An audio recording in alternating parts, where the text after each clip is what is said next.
How to fix quick snap not showing on Instagram app. In order for you to fix this issue, the very first thing you want to try doing is to make sure your application is up to date. So, in order to check it out, head over to App Store. Once you're inside the App Store, in the address bar, search for Instagram. Click on this app. Right here instead of open, if you see the option of update, then your application is not up to date and it might be the reason that you're facing this issue. So make sure to click on update and update the app. Most of the time, updating the app has also fixed the issue, so you might be also good to go. But if you're still having the issue, then the next thing you want to try doing is move into the settings of a device. Inside settings, head over to general and then move into iPhone storage.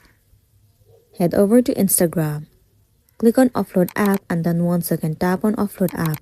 It will clear the cache and the storage of the application. It will also remove all of the unwanted bugs and make your application run smoothly. This should also fix the issue that you have been facing and then you'll be good to go.